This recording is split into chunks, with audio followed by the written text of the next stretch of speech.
Saat dunia terasa berat, ingatlah bahwa kamu lebih kuat daripada yang kamu kira. Teruslah berjuang karena hari-hari baik akan datang setelah semua usaha dan pengorbananmu.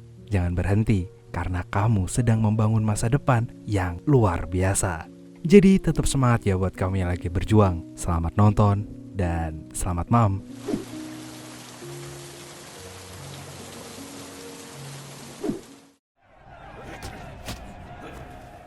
Berlatar di tahun 1985, film dimulai dengan memperkenalkan Deva, seorang bocil biasa tapi bersahabat dengan Farada yang merupakan salah satu keturunan raja di kerajaan Kansar. Dan sebagai sahabat yang setia, dia selalu siap untuk membela Farada dalam kesulitan apapun. Seperti yang kita lihat sekarang, dia mendatangi kakak tiri Farada yang bernama Rudra. Di sini dia malah mencuri cincin hidungnya milik Farada, yang gak lain adalah lambang kehormatan di kerajaan Kansar. Oleh karena itu, Deva ingin merebutnya kembali demi mengembalikan kehormatan sahabatnya. Tapi Rudra memiliki satu syarat yang cukup berat, yang intinya jika Deva ingin mengambil cincin Farada, maka dia harus mengalahkan seorang pegulat bongsor yang dikenal paling kuat di kerajaan tersebut. Apalagi dia baru aja menumbangkan semua lawannya di arena pertarungan barusan. Meskipun masih bocil, Deva gak gentar sama sekali. Dia justru mengandalkan otaknya untuk membuat jebakan dengan bermodalkan kabel listrik. Lalu saat pertarungan akan dimulai, dia langsung menggiring pegulat itu ke arah jebakan, dan inilah yang terjadi.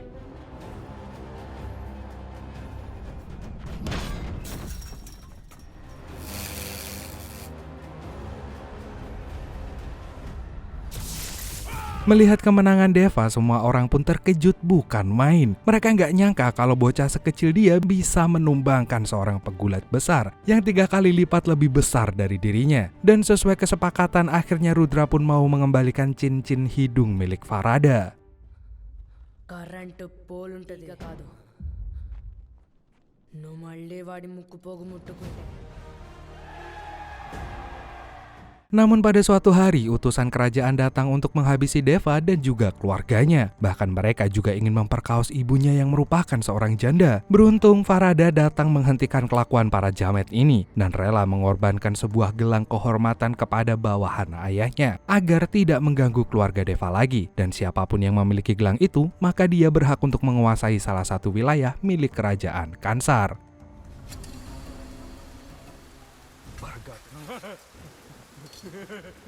ఈ విషయం బయట ఎవ్వరికి తెలియకూడదు.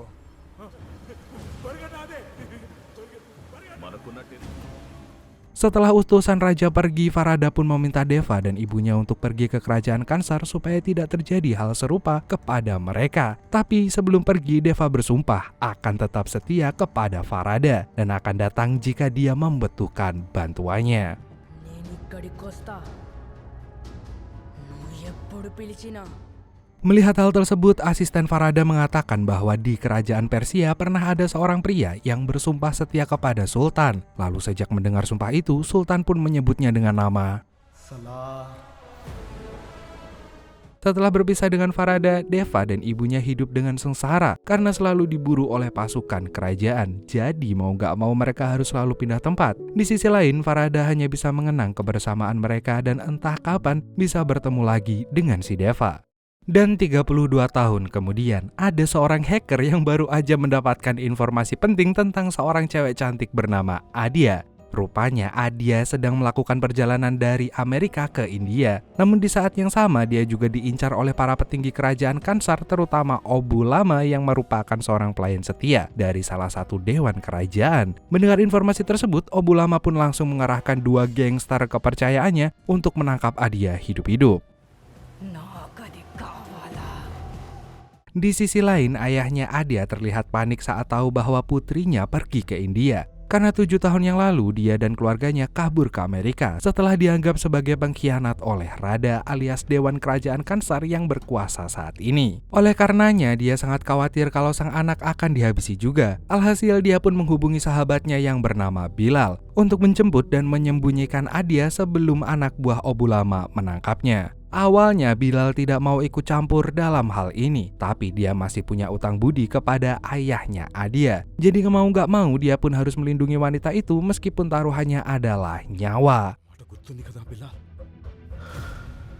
Tanpa berlama-lama, Bilal langsung pergi ke bandara, lalu dengan sigapnya dia langsung menempelkan alat peledak di setiap mobil gangster yang sudah standby di sana. Selain itu, dia juga melumpuhkan salah satu jamet agar bisa membajak mobilnya. Dan di saat yang bersamaan, para gangster pun langsung mencegat taksi yang membawa si Adia dan membuat situasi menjadi sangat kacau.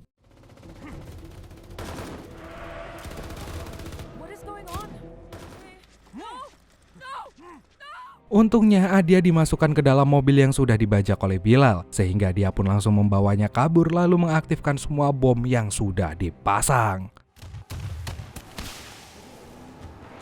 Singkat cerita, Bilal akhirnya sampai di sebuah kota pertambangan batu ginjal yang berbatasan langsung dengan wilayah Myanmar. Di sini dia langsung memberikan ponselnya kepada Adia agar dia bisa berbicara dengan sang ayah. Setelah itu, Bilal mengatakan kalau tindakan Adia bisa mengundang mara bahaya. ఈ సిచ్యువేషన్లో ఇండియా మొత్తంలో నిన్ను కాపాడగలిగే చెప్పిన నీకు అర్థం కాదు.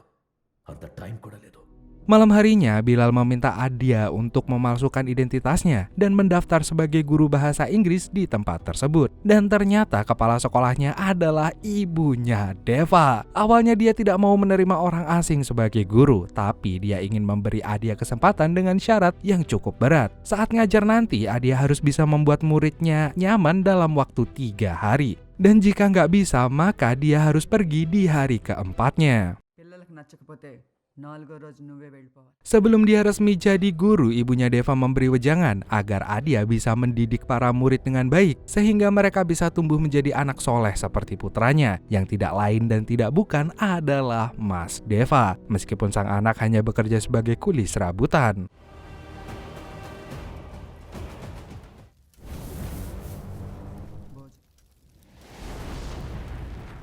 Di tempat lain, Obulama terlihat sangat khawatir dengan kondisi Rada yang tidak pernah mau makan karena rasa dendamnya pada ayah Adia lebih besar daripada rasa laparnya. Hal itu pun membuat tubuhnya kurus nggak berdaya, namun Obulama mengatakan kalau waktu pembalasannya akan segera tiba.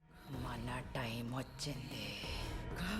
Di waktu yang sama, gangster suruhan Obulama sengaja menghabisi bawahannya sendiri lalu melapor ke polisi bahwa anak buahnya itu telah dibunuh oleh Adia. Akibat laporannya, polisi pun langsung memasukkan wanita itu ke dalam daftar buronan. Bahkan mereka juga bekerja sama dengan duta besar Amerika supaya bisa menangkapnya dengan mudah. Selain itu, mereka juga ngecek CCTV di seluruh kota serta melacak setiap kendaraan yang lewat di jalan. Lalu sembari melacak, salah satu hacker bertanya kepada bosnya, kenapa Rada ini ingin menangkap Adia? Dan ternyata selain ingin balas dendam kepada keluarganya Adia, dia juga ingin memancing buronan paling dicari oleh kerajaan Kansar. Keesokan harinya, Ada pun resmi menjadi guru bahasa Inggris. Akan tetapi dia terlambat karena kamarnya dikunci dari luar oleh murid-muridnya. Dan sesampainya di sekolah, dia kembali mendapat kesulitan karena semua bocil di sana nggak mau belajar dan memilih untuk bermain di luar kelas. Jadi mau nggak mau, Adia harus membujuk mereka untuk masuk kelas lagi. Tapi setelah muridnya terkumpul, bel pulang tiba-tiba berbunyi. Sepulang sekolah, Adia melihat ibunya Deva sedang berdebat dengan salah satu orang tua murid yang kurang ajar. Dan saat kesabarannya udah habis, dia langsung menggaploknya di depan umum. Melihat hal itu, Adia pun sangat terkejut karena dia baru tahu ada emak-emak sebarbar itu. Kemudian ada seorang pegawai sekolah yang menjelaskan bahwa ibunya Deva sangat peduli pada anak-anak di wilayah tambang, sehingga dia mendirikan sekolah agar masa depan para bocil ini tidak suram. Apalagi menjadi kuli seperti orang tua mereka. Namun saat dia berjuang untuk anak-anak, para warga seringkali menjegalnya. Jadi mau gak mau dia harus bersikap keras.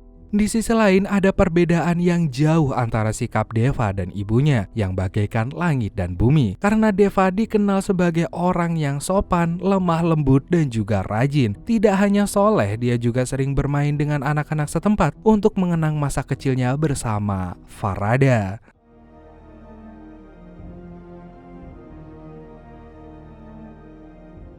Malam harinya Deva pulang terlambat setelah nguli di pertambangan. Tapi anehnya sang ibu terlihat sangat marah, seperti emak-emak yang sedang menegur bocil 10 tahun. Dan gara-gara ini Deva pun sering dipanggil anak mami. Semua itu dia lakukan agar putranya ini tidak kembali ke masa lalunya di mana dia pernah menjadi mesin pembunuh yang brutal dan tidak memiliki hati demi mempertahankan hidupnya.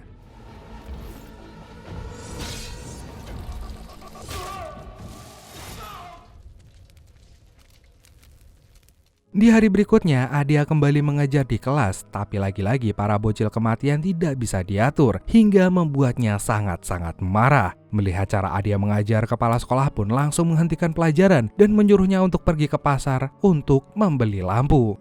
Di pasar, Adia tiba-tiba dicegat oleh 4 kuli hidung belang, dan di saat yang sama Deva juga sedang berada di sana. Alhasil dia pun meminta agar para kuli ini berhenti mengganggu Adia. Tapi bukannya pergi, mereka malah mengejeknya dengan sebutan anak mami. Beruntung ada mobil polisi yang lewat di pasar itu dan membuat para jamet ini kabur dari sana. Sementara itu, Deva masih berusaha menahan emosinya sambil menggenggam tiang besi sampai benda tersebut penyok. Di sebuah pelabuhan, anak buah Obulama sedang menyelundupkan barang haram bersama dengan seorang mafia bule, dan rencananya barang itu akan dikirimkan melalui Nepal. Namun sebelum dikirim, semua barang itu dicap dengan simbol Kansar. Lalu tidak berselang lama ada petugas bea cukai yang mencurigai gerak-gerik anak buah Obulama. Tapi ketika melihat simbol, petugas itu pun langsung ketar-ketir. Bahkan dia langsung menghubungi gubernur, kepala polisi beserta semua jajarannya agar tidak mengganggu pengiriman barang haram itu. Karena Kansar adalah kerajaan yang paling kuat di benua Asia. Bahkan Sunda Empire pun gak sebanding dengannya.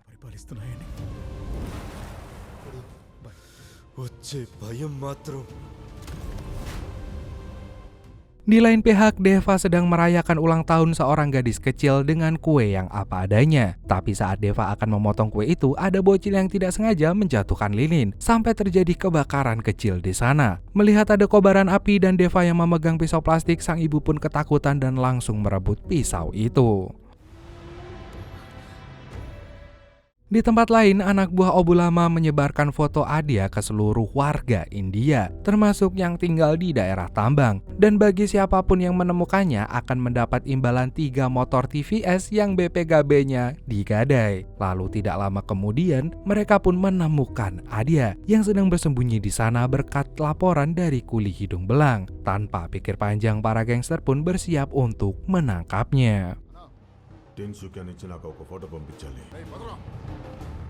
Bersamaan dengan itu, Adia terlihat sedang mengantarkan makanan untuk Deva atas perintah dari ibunya. Sialnya, saat sampai di pertambangan, dia malah ditangkap oleh kuli yang berkomplot dengan para gangster ini. Melihat hal itu, Bilal yang berada di sana berusaha untuk membujuk Deva agar dia mau menyelamatkannya, karena dia tahu bahwa pria itu adalah orang yang sangat kuat dan bisa mengalahkan mereka semua. Namun Deva hanya terpaku di tempatnya, sebab dia telah berjanji kepada sang ibu untuk tidak membrutal lagi. Tapi kali ini sang ibu mengizinkannya membrutal demi keselamatan Adia. Hingga akhirnya singa yang selama ini tidur di dalam diri Deva pun bangun dan bangkit kembali.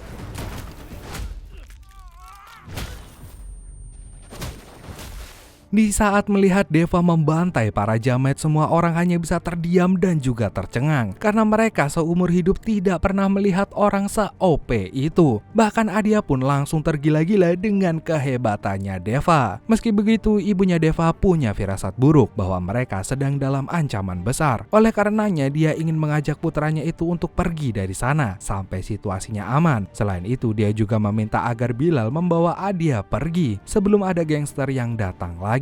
Sebelum OTW, Adia memberitahu alasannya kenapa dia ingin pergi ke negeri Vrindavan. Rupanya dia telah berjanji pada dirinya sendiri untuk pergi ke Sungai Gangga lalu menaburkan abu kremasi milik mendiang ibunya. Tapi karena tidak bisa ke sana, dia pun menitipkan abu tersebut kepada Deva. I know I've asked a lot of you, but can you do this one last thing for me, please? Di saat keadaan semakin runyam, anak buah Obulama kembali menyusun rencana untuk menangkap si Adia, di mana mereka akan mengubah rute pengiriman barang haram dari Nepal ke perbatasan Myanmar. Dengan begitu, mereka bisa memasukkan Adia ke dalam truk yang memiliki simbol Kansar, sehingga nggak mungkin ada yang berani menjegalnya. Let's go there. Kita beralih ke Obulama. Ayah Adia datang untuk meminta agar anaknya dibiarkan pergi karena tidak memiliki salah apapun. Tapi Obulama bilang kalau Rada ingin membunuh Adia terlebih dahulu agar ayahnya merasa tersiksa. Di waktu yang bersamaan, para gangster datang ke wilayah tambang untuk menculik si Adia. Dan sialnya Bilal tidak bisa berkutik setelah dikepung dari berbagai sisi. Alhasil Adia pun berhasil ditangkap. Tapi sebelum memasukkannya ke truk barang, para gangster pun memberi cap simbol Kansar di lengannya. Sementara itu, Deva dan ibunya sudah pergi cukup jauh, namun sang ibu tiba-tiba memintanya untuk putar balik, lalu menyelamatkan Adia dan juga Bilal. Karena bagaimanapun juga, mereka bukanlah orang jahat yang pantas diperlakukan seperti binatang. Di sisi lain, Adia yang sudah berada di dalam truk bertanya tentang simbol Kansar dan alasan kenapa dia diburu oleh para gangster. Tapi sebelum menjawabnya, Bilal memintanya untuk pegangan tangan sebab akan terjadi sesuatu yang sangat bombastis. Dan bener aja, Deva udah kembali ke wilayah tambang dan siap untuk menyelamatkan mereka berdua. Selain itu, Emon sangat terkaget-kaget saat melihat mobilnya yang udah dimodifikasi dengan senjata otomatis. Lalu tanpa pikir panjang, dia langsung menyerang para musuh ini.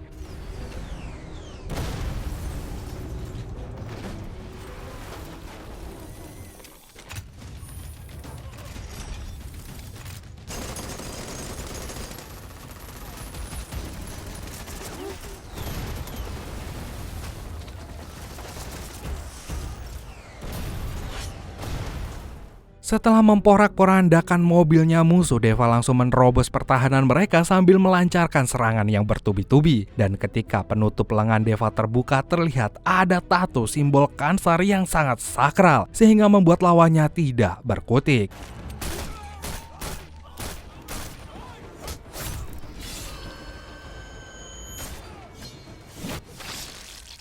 Hanya dalam waktu sekejap dia mampu menghabisi para gangster ini dan membuat bala bantuan mereka ketakutan bukan main. Di saat pertempuran sedang berlangsung, Rada mengawasinya dari istana dan tidak lama kemudian dia berdiri seperti orang normal, padahal sebelumnya terlihat seperti orang sakit. Ternyata dia merasa bahwa rencananya telah berhasil, yang intinya dia sengaja memberikan cap kerajaan Kansar di lengannya Adia dan memasukkannya ke dalam truk barang yang telah diberi cap juga. Karena dia tahu bahwa satu-satunya orang yang berani menyerang logo Kansar adalah Deva, buronan yang selama ini dia cari. Dan sesuai hukum di kerajaannya, siapapun yang berani menyerang logo Kansar, maka dia harus dihukum mati.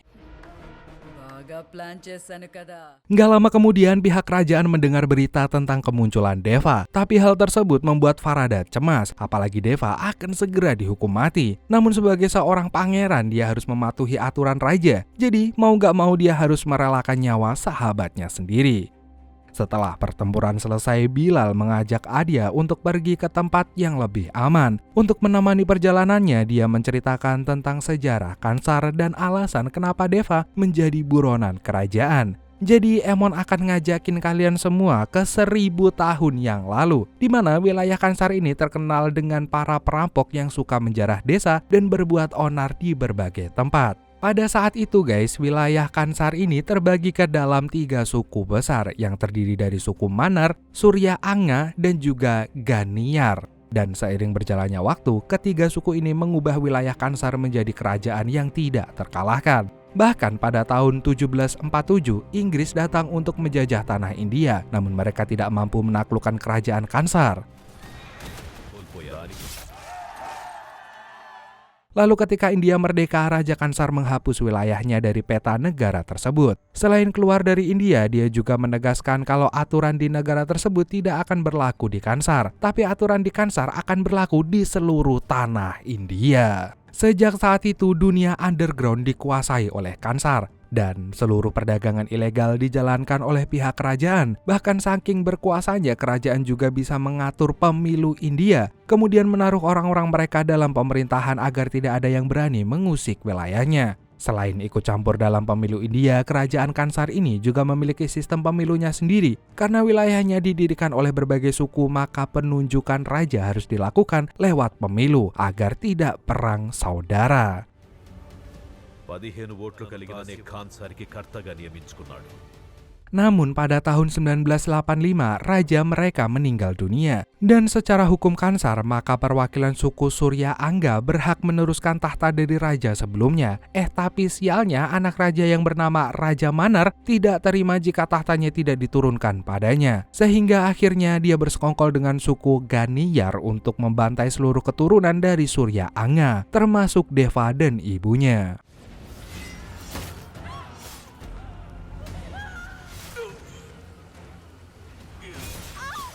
Dan sejak pembantaian tersebut, Raja Manar naik tahta menjadi Raja Kansar yang baru. Dan untuk mempertahankan kekuasaannya, dia memperkuat militer dengan tentara yang kuat, senjata modern, dan tembok besar yang mengelilingi istana. Kemudian Raja Manar juga menunjuk 8 dewa Kansar yang 5 diantaranya adalah orang dari suku Ganiyar. Sedangkan 3 orang lainnya berasal dari keluarganya sendiri, termasuk Rada yang merupakan anak pertamanya. Hingga pada tahun 2010, Raja Manar pun ingin pergi healing sambil melihat kota di luar Kansar. Oleh karenanya dia menugaskan Rada sebagai penggantinya untuk sementara waktu. Akan tetapi salah satu dewan yang bernama Bharava memiliki pendapat lain, padahal dia adalah suaminya Rada. Dia justru mengatakan bahwa Farada juga punya hak untuk menjadi dewan Kansar karena dia adalah anak bungsu raja. Namun Raja Manar menolak pendapat tersebut sebab Farada pernah membuang gelang kehormatannya demi menyelamatkan Deva. Meskipun begitu, Bharava berusaha meyakinkannya kalau Farada ini lebih pantas jadi raja dibandingkan si Rada.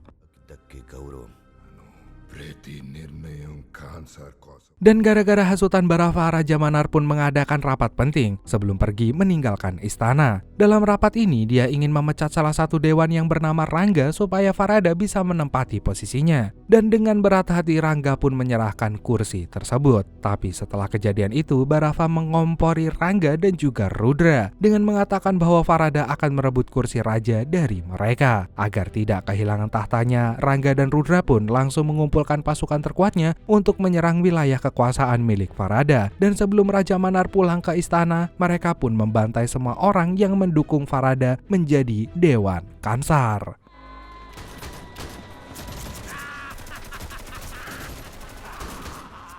Karena kalah jumlah, keadaan ini pun membuat Farada tersudut dan menyerah di depan Rudra. Tapi saat akan dieksekusi, tiba-tiba lonceng kerajaan berbunyi.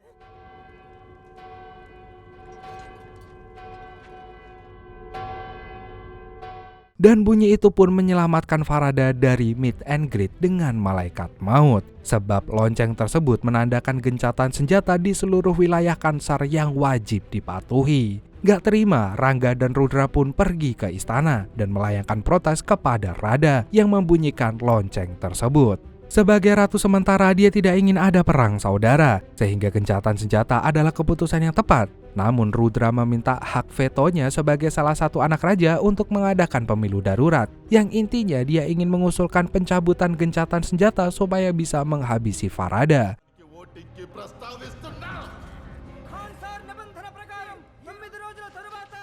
Alhasil tanggal pemilu pun ditetapkan dan akan dilaksanakan 9 hari sejak waktu pengajuan. Setelah itu semua dewan kerajaan mulai mengumpulkan pasukan terbaik dari berbagai penjuru dunia. Mulai dari tentara bayaran Amerika, KGB Rusia, hingga tentara pemberontak dari Afghanistan. Jadi saat gencatan senjata dicabut, mereka bisa langsung berperang. Di saat yang lain sibuk mengumpulkan pasukan, Farada justru terlihat santuy dengan mengatakan bahwa dia hanya butuh bantuan dari satu orang saja. Dan siapa lagi kalau bukan Deva. Keesokan harinya, Farada meminta bantuan Bilal untuk menjemput Deva di tempat tinggalnya yang sekarang. Dan singkat cerita, mereka berdua pun sampai di sana dan langsung mengunjungi Deva yang kini beralih profesi menjadi pandai besi. Melihat kedatangan sahabat lamanya, dia pun terlihat sangat senang dan langsung mengingat semua kenangan bersamanya. Dan setelah melepas rindu, Farada pun menyampaikan tujuannya. Dan tanpa ragu-ragu, Deva pun siap melakukan apapun demi sahabatnya ini. Dia lantas meminta izin kepada sang ibu untuk menepati janjinya kepada Farada. Meskipun terpaksa, ibu Deva tetap mengizinkannya pergi karena janji harus ditepati. Apalagi Farada ini pernah menyelamatkan nyawanya di masa lalu.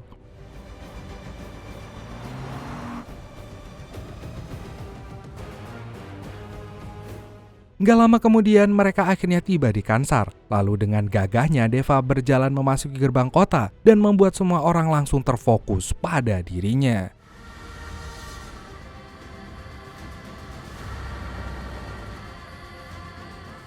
Dan 7 hari sebelum pemilu, salah satu dewan bernama Narang mewariskan jabatannya kepada Vishnu yang merupakan anak tertuanya. Dan tidak lama setelah peresmian, Rudra mengirimkan pesan agar dia mengikuti aliansinya untuk menghabisi si Farada. Dan sejak mendapatkan pesan dari Rudra, Vishnu selalu mencari masalah dengan Farada dengan mengganggunya setiap saat. Deva yang sudah muak pun berusaha membela sahabatnya dan sangat ingin menghajar si Vishnu beserta antek-anteknya ini. Tapi Farada selalu menahannya agar ia tidak tersulut emosi, karena dia tahu si Jamet ini sengaja melakukan provokasi untuk memancing emosinya, dan jika pihaknya melawan maka pemilu itu bisa dibatalkan.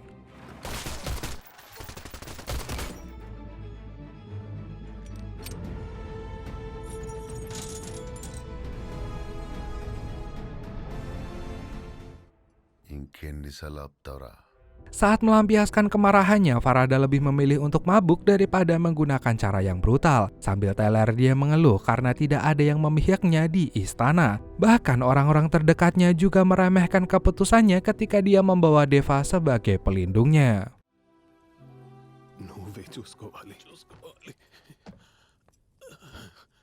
Di hari berikutnya, Vishnu sedang melakukan aksi bejatnya di mana dia akan memilih gadis perawan di wilayahnya untuk dijadikan budak anu-anuan sekaligus tumbal pesugihan. Tapi kali ini dia juga mengundang Farada untuk menonton aksinya. Dan tentu saja dia memang ingin memancing amarahnya sesuai dengan arahan dari Rudra. దాన్ని వాడే కత్తిరిస్తాడు.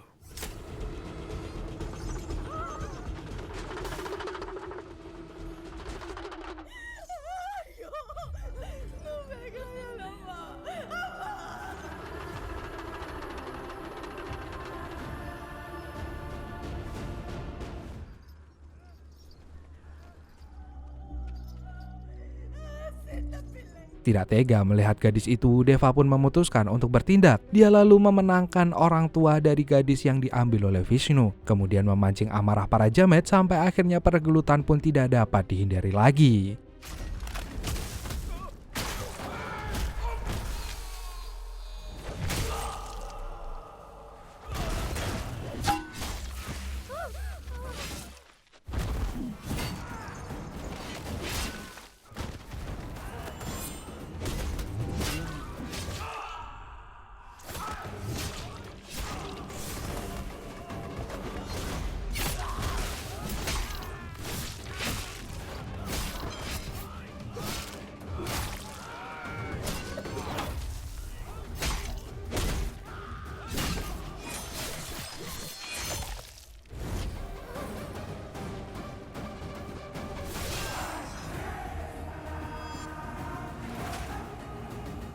Melihat kebrutalan Deva, semua gadis yang ada di sana langsung berkumpul mengelilingi Vishnu sambil menyanyikan lagu perlawanan. Sementara itu, anak buah Farada meminta agar orang tuanya menghentikan Deva. Akan tetapi dia membiarkannya terus membrutal dan menghabisi Vishnu dengan cara yang sangat sadis.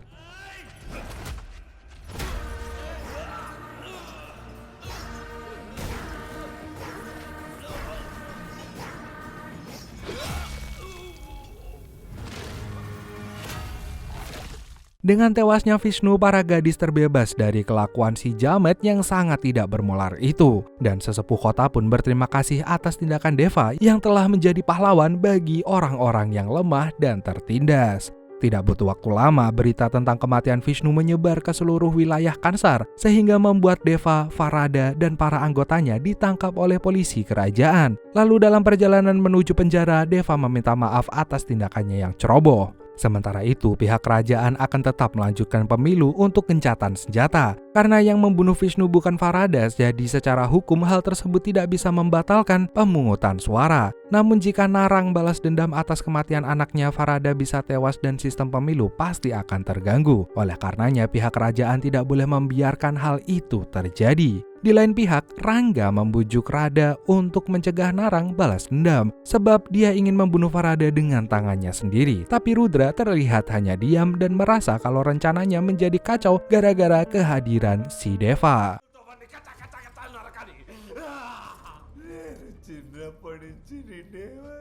Bersamaan dengan itu, Narang dan anggota sukunya mengadakan upacara pemakaman untuk Vishnu. Di sini dia terlihat sangat murka dan tidak sabar ingin menghabisi Farada, tapi Radha melarangnya karena yang membunuh anaknya ini bukanlah si Farada melainkan Deva. Lalu beberapa hari kemudian Farada dan Deva pun dibawa ke pengadilan Kansar yang dihadiri oleh semua dewan Kansar. Tapi saat pengadilan berlangsung, Nara mengambil sebuah pedang dan hendak menghabisi Farada. Gak tinggal diam, Deva langsung memohon agar Narang membunuhnya aja. Namun ayah Vishnu itu mengabaikannya dan lebih memilih untuk membunuh Farada. Dan di saat Narang hendak menebaskan pedangnya, tiba-tiba Deva langsung memotong tangannya Narang. Setelah memotong tangan Narang, Deva memberi peringatan pada semua orang agar tidak mengusik Farada lagi jika tidak ingin berakhir seperti Narang.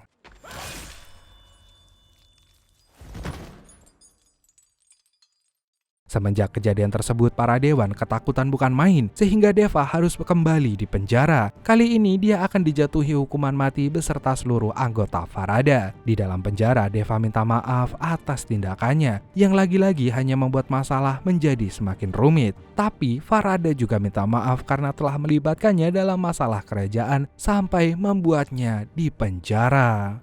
లేదు నువ్వు ఇక్కడికి వస్తే సారీ రా. Dan 2 hari menjelang pemilu, Rangga memperkuat koalisinya dengan Rudra. Dan ternyata selama ini dia telah melakukan eksperimen untuk membuat pasukan zombie yang haus darah manusia. Karena dia yakin hasil pemungutan suara akan mengarahkannya pada perang saudara, jadi para zombie ini bisa membantunya untuk memenangkan perang tersebut.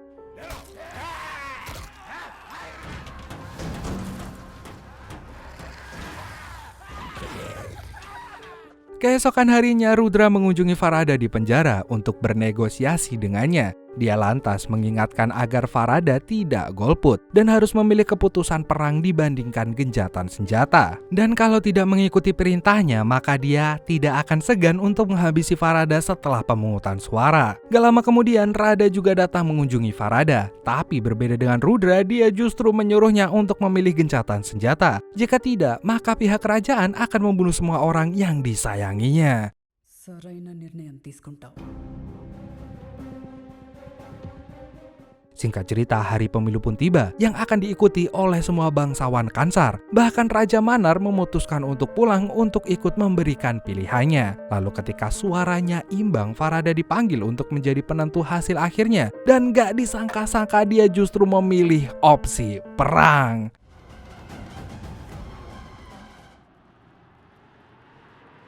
Dengan demikian, gencatan senjata pun resmi dicabut dan setiap suku harus bersiap dengan pasukannya masing-masing karena perang saudara akan menentukan siapa penguasa Kansar selanjutnya. Tidak terima dengan hasilnya, Radha pun mengerahkan pasukannya untuk menangkap semua orang yang berhubungan dengan Farada. Di saat yang bersamaan, Farada malah dibawa ke kandang zombie miliknya Rangga. Lalu tiba-tiba jamet itu melumuri tubuh Farada dengan darah yang dicampur dengan oli samping dan juga oli mesin, yang mengakibatkan para zombie itu pun langsung mengejarnya.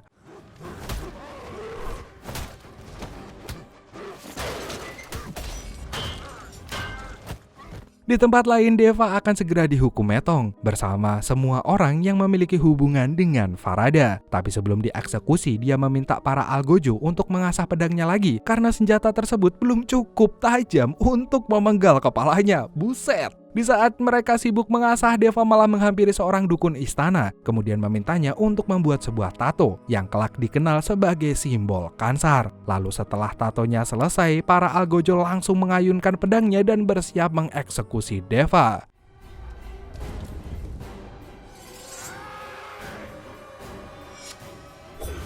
Bersamaan dengan itu, Farada masih berjibaku dengan para zombie ini. Namun saat dia terpojok, ada seseorang yang menggiring zombie tersebut dengan bau darah yang menyengat juga. Dan ternyata dia adalah Deva yang baru aja lolos dari hukuman mati. Lalu dengan kedua pedangnya, dia pun langsung menghabisi para zombie tersebut dengan brutal. Setelah itu, Deva memberikan senjata kepada Farada dan mengajaknya untuk perang bersama-sama.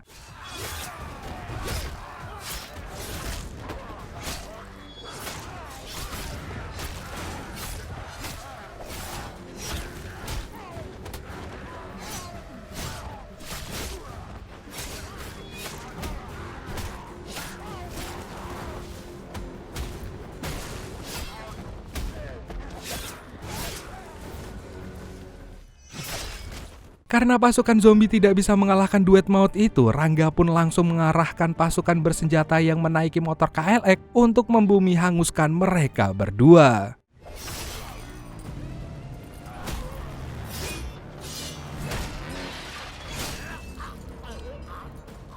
Melihat situasi yang udah sangat kacau, saya pun juga ikut kacau. Rudra pun mendatangi pamannya dan mengajaknya kerjasama untuk menyatukan kekuatan suku Manar supaya bisa menaklukkan seluruh wilayah Kansar. Di lain pihak, suku Ganiar yang tersisa mendatangi seorang pemimpin suku di luar wilayah kerajaan yang memiliki ribuan tentara siap mati, dan dia pun mengajak suku Ganiar untuk bersatu dan merebut kekuasaan Kansar yang sedang terombang-ambing ini. Di akhir film, Raja Manar menangkap seorang penyusup yang ternyata adalah keturunan dari suku Surya Angga. Lalu saat diinterogasi, penyusup itu mengatakan kalau Bharava juga merupakan keturunan Surya Angga yang masih hidup. Dia sengaja menikahi Radha agar bisa menghancurkan kerajaan dari dalam dengan cara mengadu domba. Dan semua itu dia lakukan untuk membalaskan dendam atas pembantaian yang dilakukan Raja Manar pada tahun 1985.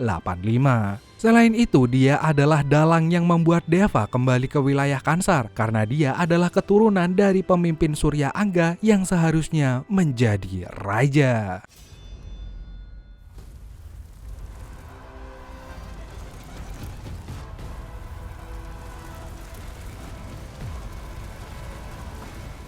Mendengar hal tersebut, Radha pun langsung mengerahkan semua pasukannya untuk berperang melawan suku Surya Angga. Dan film pun tamat dengan sangat menggantung. Ya ampun, saat seperti ini guys. Baru mau perang malah tamat. Gue penasaran gimana nasib para zombie oli samping tadi. Itu dari keseluruhan film yang gue penasaran adalah nasib zombinya. Siapa yang memimpin pasukan zombie sekarang, ya kan? Atau udah ada yang selamat gitu satu terus menyebarkan seluruh kerajaan Kansar jadi zombie gitu kan, keren gitu, jadi Resident Evil India gitu kan, Resident Evil ya kan. Jadi pokoknya film ini mengajarkan kita bahwa kekuasaan dapat membutakan hati manusia guys, yang rela melakukan apa aja demi mendapatkan kursi jabatan, sama seperti orang-orang serakah di negeri Wakanda. Pokoknya itu ya kan, gak mau sebut. Jadi terima kasih buat kalian yang udah menonton film ini sampai akhir. See you next time dan dadah.